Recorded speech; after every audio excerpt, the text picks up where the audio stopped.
guys, welcome back to Read Aloud. I'm here reading The Tale of Despereaux by Dicamillo. Look, we're getting towards the end.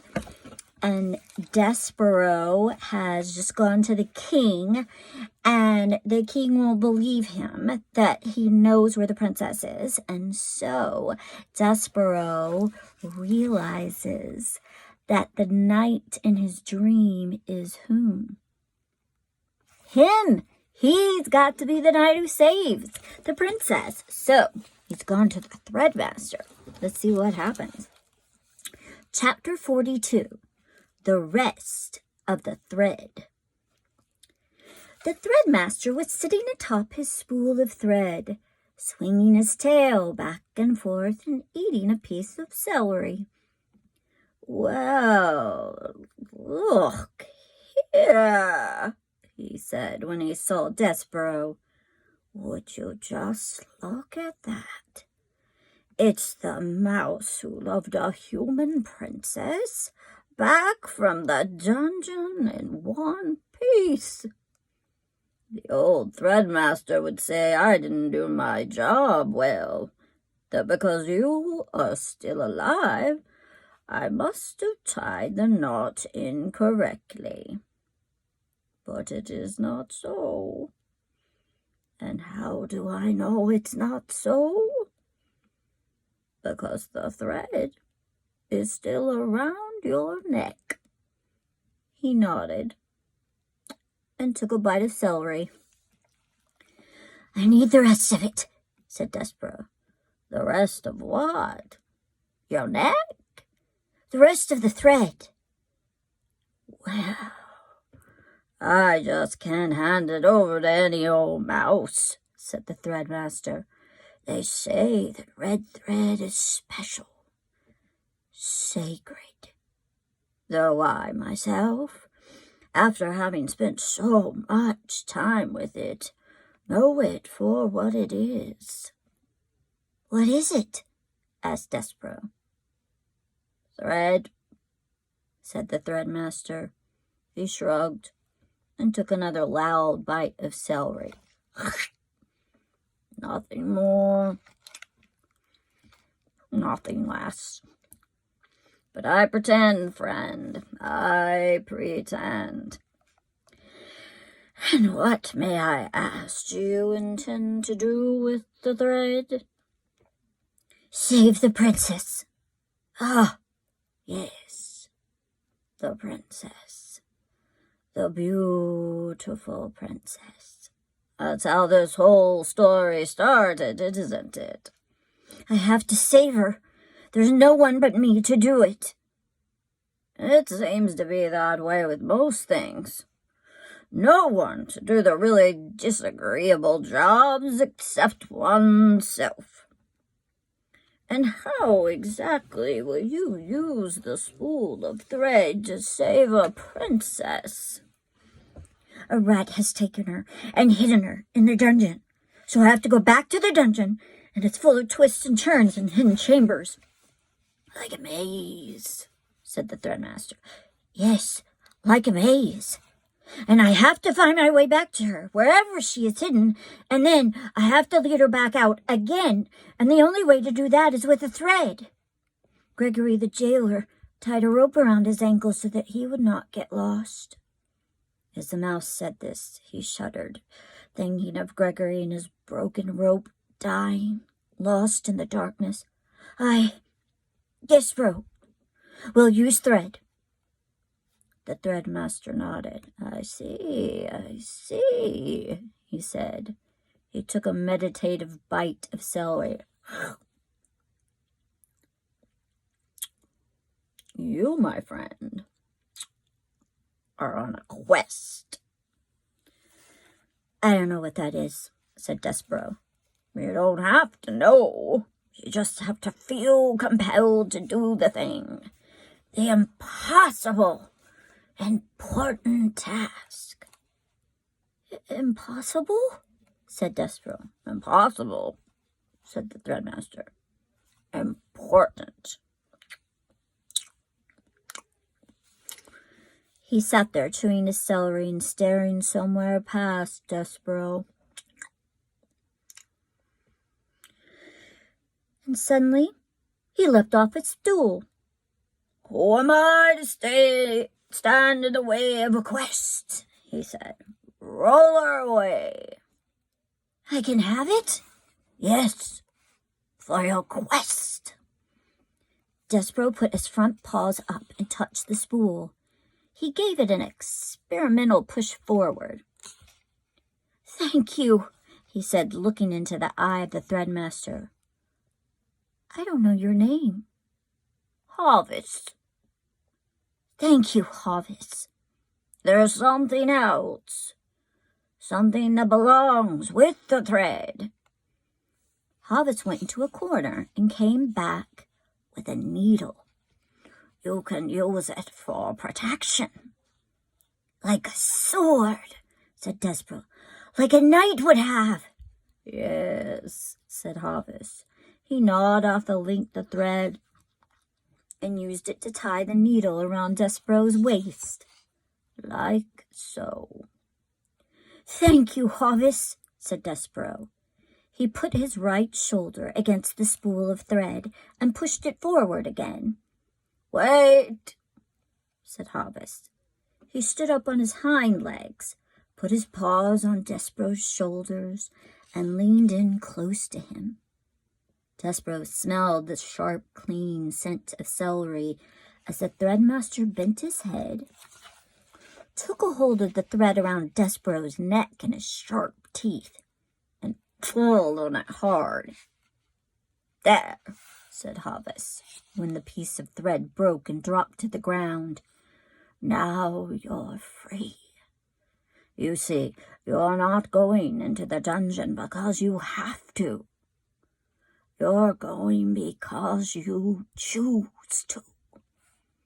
"Yes," said Despereaux, "because I am on a quest." The word felt good and right in his mouth. Quest.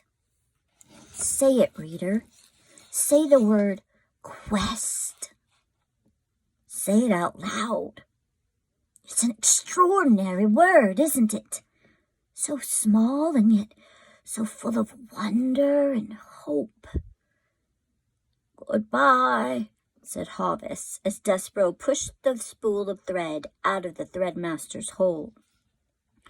"I've never known a mouse who has made it out of the dungeon only to go back in again.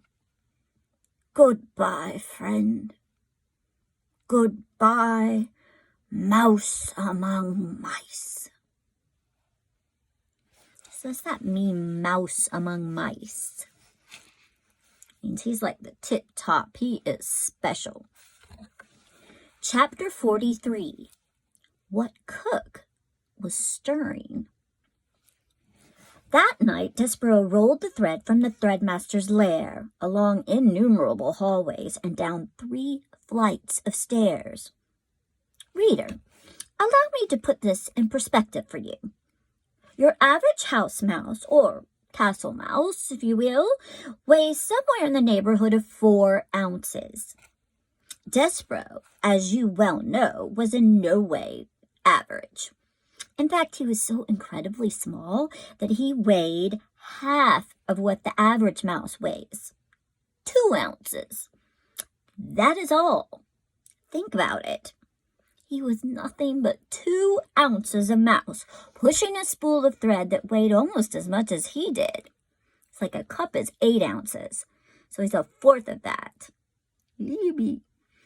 Honestly, reader, what do you think the chances are of such a small mouse succeeding in his quest? Zip. 0. Nada. Goose eggs. But you must, when you are calculating the odds of the mouse's success, factor in his love for the princess.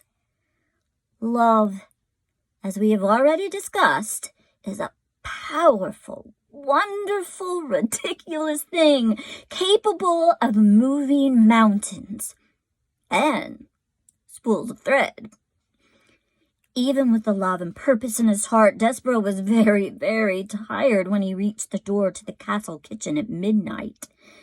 His paws were shaking, his muscles were jumping, and the place where his tail should have been was throbbing. And still, he had a very, very long way to go.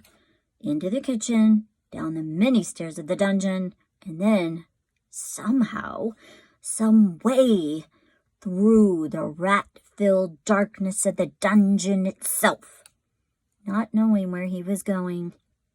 And oh, reader, when he stopped to consider what lay ahead of him, Despereaux was filled with an icky fear of despair. Rather, feeling of despair. He leaned his head against the spool of thread, and he smelled celery there, and he thought of Hovis, and how Hovis seemed to believe in him and his quest. So the mouse raised his head, squared his shoulders, and pushed the spool of thread forward again into the kitchen, where he saw too late that there was a light burning. Despereaux froze. Cook was in the kitchen. She was bent over the stove. She was stirring something. Was it sauce? No. Was it a stew? No. What Cook was stirring was soup. Soup, reader! In the king's own castle, against the king's law, right under the king's very nose, Cook was making soup. As the mouse looked on, Cook put her face into the steam rising from the pot and took a deep breath. She smiled a beatific smile, and the steam rose around her and caught the light of the candle and made a halo over her head. Despereaux knew how Cook felt about mice in her kitchen. He remembered quite clearly her instructions to Mig regarding himself. "Kill 'em!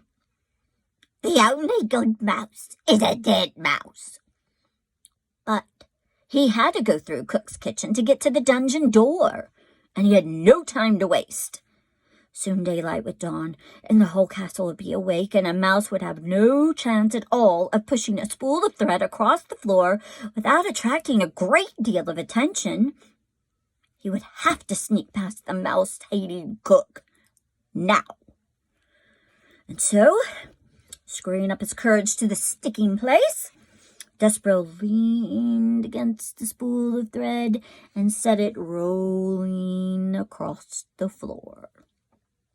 Cook turned from the stove, a dripping spoon in her mouth and a frightened look on her face, and shouted, "Who's there?" Chapter 44.